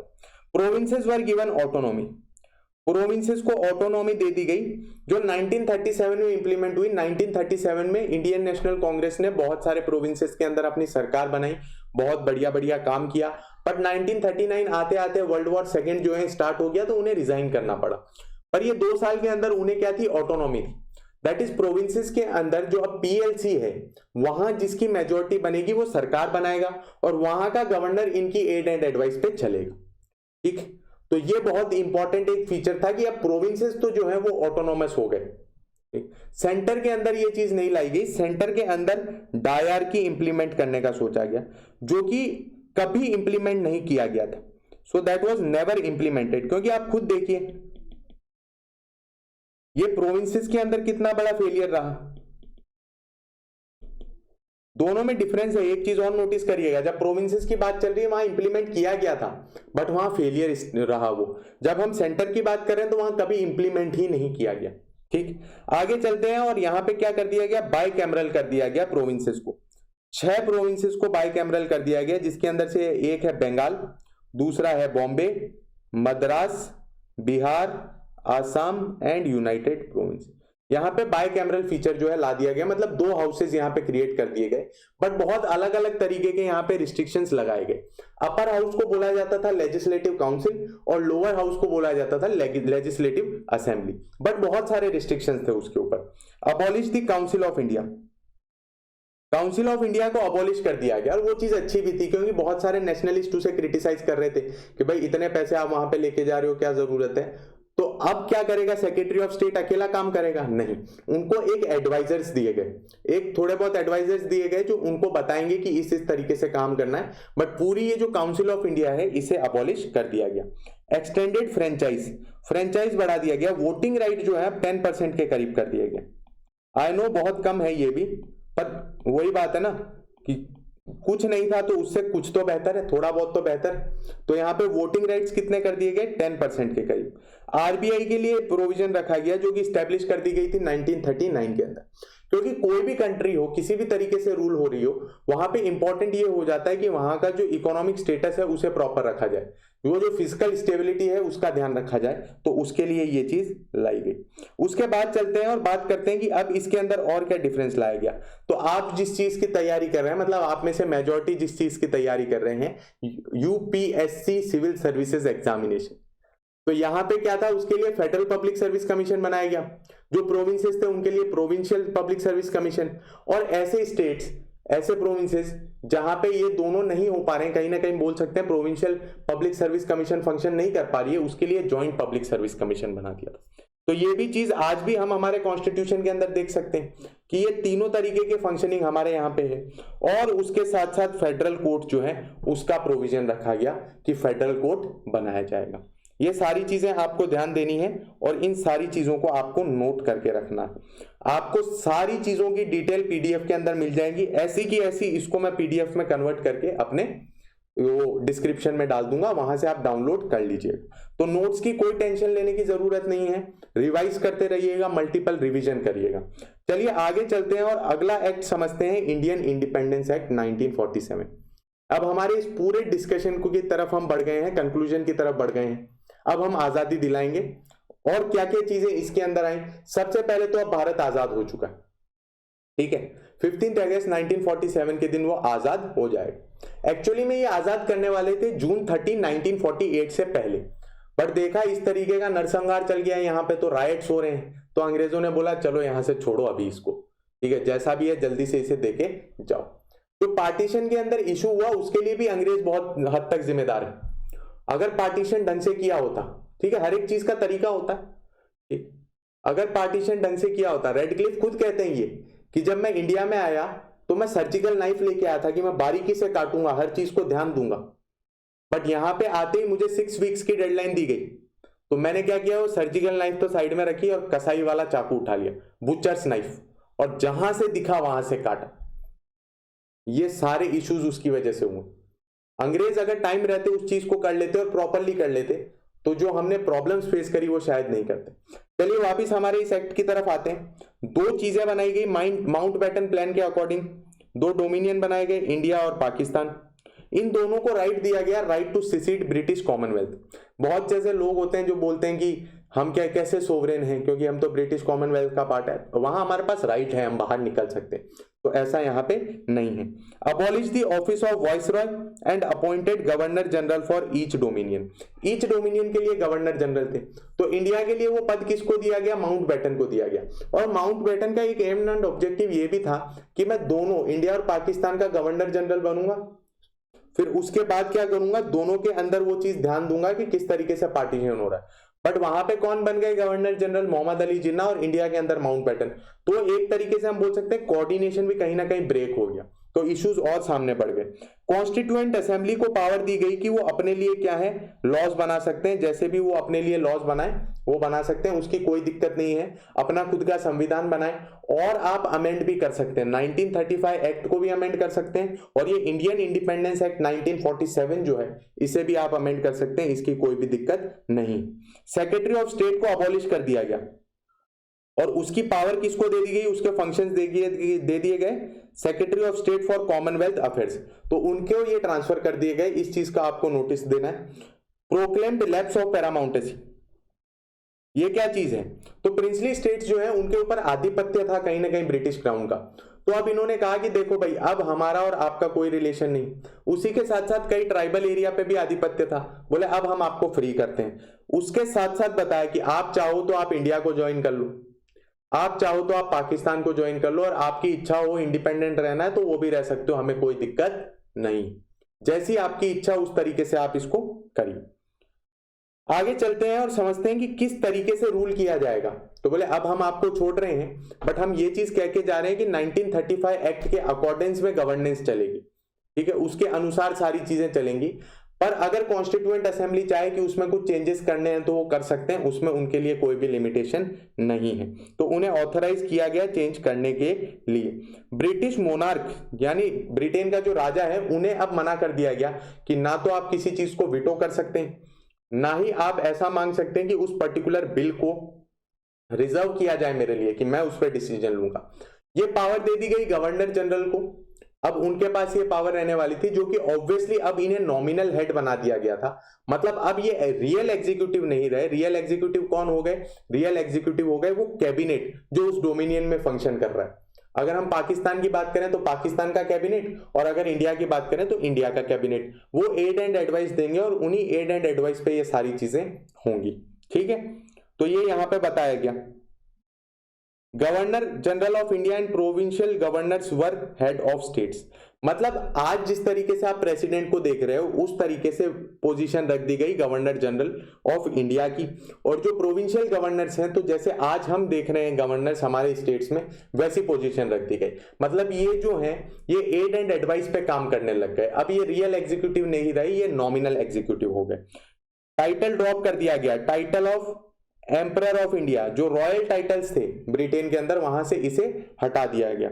उसी के साथ साथ जो अपॉइंटमेंट था सिविल सर्विसेज के अंदर और रिजर्वेशन थी secretary of state for India, मतलब secretary of state for India जो है वो कुछ पोस्ट को रिजर्व करके रखता था कि वो अपने हिसाब से उनके ऊपर डिसीजन ले लिए करे। तो उन्हें अब बंद कर दिया गया कि ऐसा फ्रेमवर्क नहीं होगा। ये चीज आपको नोटिस करनी है। बट जो पुरानी अपॉइंटमेंट्स हो चुकी हैं उनके ऊपर किसी भी तरीके का चेंज नहीं आया, वो वैसी की वैसी रहेंगी और वो वैसी की वैसी आगे फंक्शन करेंगी। ठीक है, उसके अंदर किसी भी तरीके का चेंज नहीं आएगा। जैसे उनको बेनिफिट्स मिलते थे वैसे आगे मिलते रहेंगे। और इसी के साथ साथ हमें मिल गई आजादी। तो ये था हमारा हिस्टोरिकल बैकग्राउंड। हमने चालू किया 1773 से और हमने खत्म किया है 1947 पे। तो I hope you like this video lecture, आपको मजा आया होगा। और प्लीज कमेंट सेक्शन में आप जरूर मेंशन करिए जो भी आपकी रिक्वायरमेंट्स है। And please like share and subscribe जरूर कर लीजिएगा, क्योंकि ये सीरीज हम पूरी कंप्लीट करेंगे। एंड आई एक्सपेक्ट कि इसमें कम से कम 80 to 83 और 84 के करीब वीडियो लेक्चर्स होंगे। हर एक टॉपिक को डिस्कस किया जाएगा। अगर कोई टॉपिक जिसमें से कम क्वेश्चन बन रहा है तो भी उसे नहीं छोड़ा जाएगा, उससे भी पूरा डिस्कस किया जाएगा। हर एक वीडियो लेक्चर के आपको पीडीएफ भी मिलेगी, ताकि आपको इस चीज का स्ट्रेस ना हो कि हम नोट्स कैसे बनाएंगे, हम नोट्स को कैसे डेवलप करेंगे। वो उसकी भी लिंक मैं आपको डिस्क्रिप्शन के अंदर दूंगा। तो प्लीज हमारे चैनल के साथ जुड़े रहें, सपोर्ट करें and thank you very much for watching.